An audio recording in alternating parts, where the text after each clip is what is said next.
tudo bem? Então, nessa aula de hoje, a gente vai dar continuidade ao nosso estudo de literatura, tudo bem? Vamos continuar o estudo de literatura, que foi a aula passada, certinho? Para essa aula é muito importante. Se você não entendeu alguma coisa da aula passada, volta nela, assiste de novo. Se continuar não entendendo, me pergunta, tá bom? Além disso, você tem que ter visto a aula de teoria da comunicação, que já era importante para a aula passada, e a aula de tipos textuais, que também é importante, que também deixei o link na aula passada, certinho? Então, vamos dar sequência aqui. Espero que essa quarentena passe logo, porque eu já tô ficando meio maluco. E eu já tô vendo que tem adulto fazendo TikTok, tá bom? Se você tem um parente que tá fazendo TikTok e ele tem mais de 14 anos, dá um toque nele. Isso não é legal, tá? Então vamos lá, vamos pro nosso slide. Então vamos lá, moleque, vamos lá pro nosso slide. Vamos dar início à nossa aulíssima de hoje. Então, nós vamos falar hoje sobre gêneros literários, tá bom? Essa é a nossa segunda aula de literatura. Para ter chegado aqui, é importante que você tenha visto a aula 1, certo? Que é onde eu explico o que é literatura, e a aula de teoria da comunicação, que é onde eu explico também a diferença de um texto literário para um texto não literário, certo? Só resumindo, o texto literário ele vai prezar por uma função estética, certo? Da linguagem, do texto, enquanto o texto não literário ele vai prezar por uma função referencial, tá bom? Por uma função utilitária desse texto. Então vamos lá. Antes de começar, eu vou fazer uma diferença então básica aqui entre gênero textual e gênero literário, ok?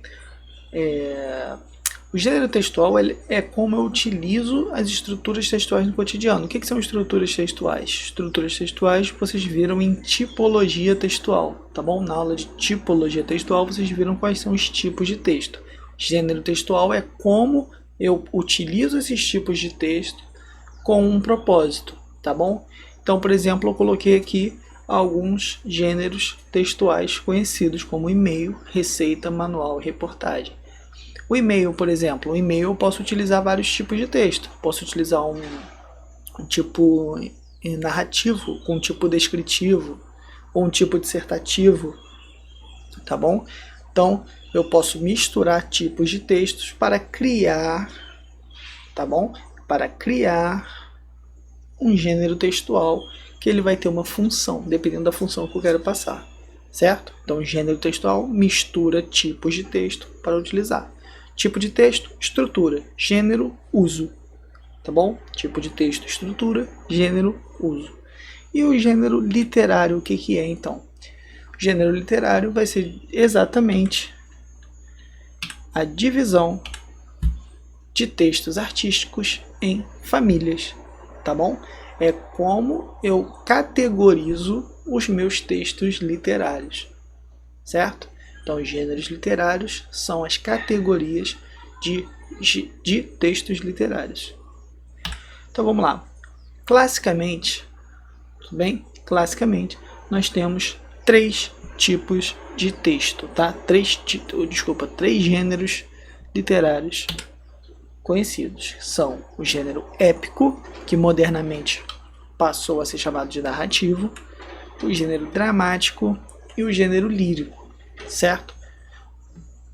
Esses gêneros, na verdade, eles já são datados de muito tempo, certo? Eles foram pensados no pensamento grego, no pensamento de Aristóteles, tá bom? Então, nós temos aí uma divisão em três famílias, certo? Épico, lírico e dramático. Certinho? Nós vamos nos aprofundar em cada um deles, certo? Hoje em dia, a gente não tem uma divisão tão marcada entre esses três. Ainda é possível categorizá-los dentro de um dos três. Porém, hoje nós não temos mais essa figura do triângulo bem definida. Hoje, é como se nós tivéssemos essa figura. Nós podemos misturar aí esses gêneros, né, clássicos para criar ou para desenvolver uma literatura que seja mais verossímil ou catártica, dependendo do meu propósito, tá bom? Mas vamos A partir do estudo desses três, a gente vai desenvolvendo esse raciocínio mais à frente. Então vamos lá. Vou falar sobre o gênero épico e o gênero que virou gênero narrativo. Certo? Vou falar sobre as semelhanças e diferenças entre eles. Principais semelhanças. Tanto o gênero épico quanto o gênero narrativo, eles nasceram, certo? Para contar histórias. Ok? Tanto o gênero épico quanto o gênero narrativo contam histórias. Então qual é a diferença básica entre eles? Já que a gente viu que os dois contam histórias. A diferença é que o gênero épico ele vai contar grandes feitos de grandes heróis. Tudo bem? Enquanto o texto narrativo não necessariamente seguirá essa linha. Além disso, enquanto a sua estrutura, o gênero épico ele é escrito em verso, em poema, enquanto o gênero narrativo ele é escrito em prosa. Certo? Então, a diferença de conteúdo entre eles. O gênero épico vai contar histórias de grandes heróis. O gênero narrativo não necessariamente.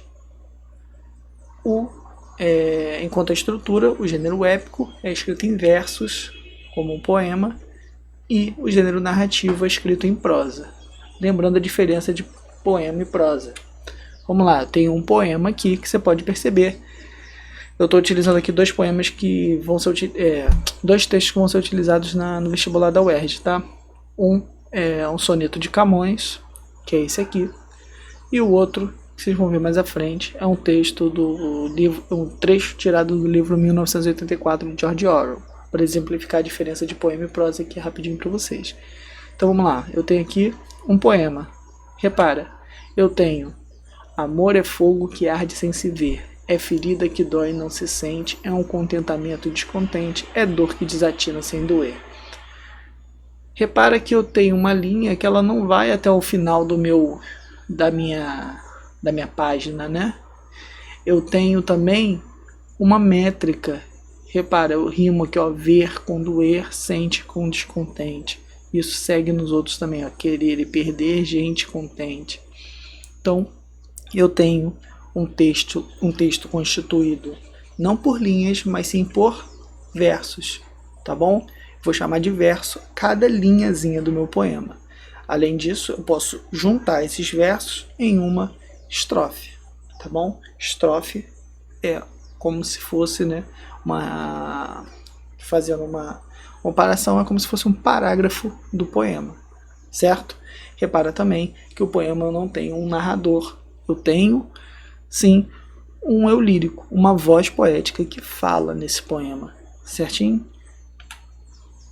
Enquanto aqui eu tenho já um texto em prosa, uma narrativa em prosa. Então eu tenho aqui, ó, pouquíssimo se sabia a respeito dos proles, não era necessário saber muito, contando que continuassem a trabalhar e a se reproduzir, não tinham importância suas outras atividades. Abandonados a si mesmo, como gado solto nas planuras argentinas, haviam regressado a um modo de vida que lhes parecia natural, uma espécie de tradição ancestral. Nasciam, cresciam nas sarjetas, iam para o trabalho aos 12, atravessavam um breve período de floração da beleza e do desejo sexual, casavam-se aos 20, atingiam a maturidade aos 30 e, em geral, morriam aos 60. O trabalho físico pesado, o trato da casa e dos filhos, as briguinhas com a vizinhança, o cinema, o futebol, a cerveja e, acima de tudo, o jogo, enchiam-lhes os horizontes. Mantê-los sob controle não era difícil. Aqui é um trecho do livro 1984, aconselho muito que vocês leiam, vá fazer ou não o vestibular da UERJ, mas é um livro muito importante, principalmente para os dias em que vivemos, certinho? Então, vamos lá. Então, deu para entender? Olha só, a minha linha vai até o final, eu tenho a presença de um parágrafo bem definido, certo? Eu tenho a presença de um narrador, então eu tenho aqui uma distinção entre poema e prosa, certo? Poema e prosa. Aqui eu tenho linhas e tenho parágrafos, enquanto no outro eu tenho versos e estrofes, certinho? Então, vamos passar. É importante também falar o porquê disso, né? Já reparou que é mais fácil você decorar uma música do que um texto grande? Uma música grande você consegue decorar.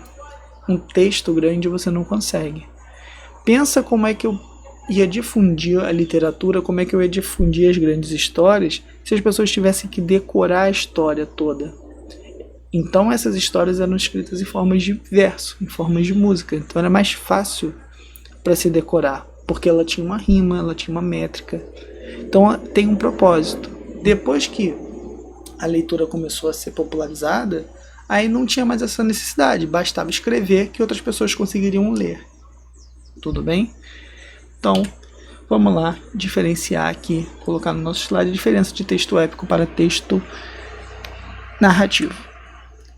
Então, o gênero épico, ele tem origem da epopeia, tudo bem? Que são longos poemas narrativos, certo? São longos poemas narrativos. Então, aqui a gente já tem a principal diferença. A gente tem poemas narrativos que narram as histórias de grandes heróis. Esses heróis míticos, tá? Que são heróis míticos, são heróis que são influenciados pela mitologia grega. Tudo bem? Então, se hoje você conhece Hércules, se você conhece Aquiles, se você conhece Zeus, se você conhece os deuses gregos, né, a mitologia grega, a mitologia romana, é devido às grandes epopeias, tá bom?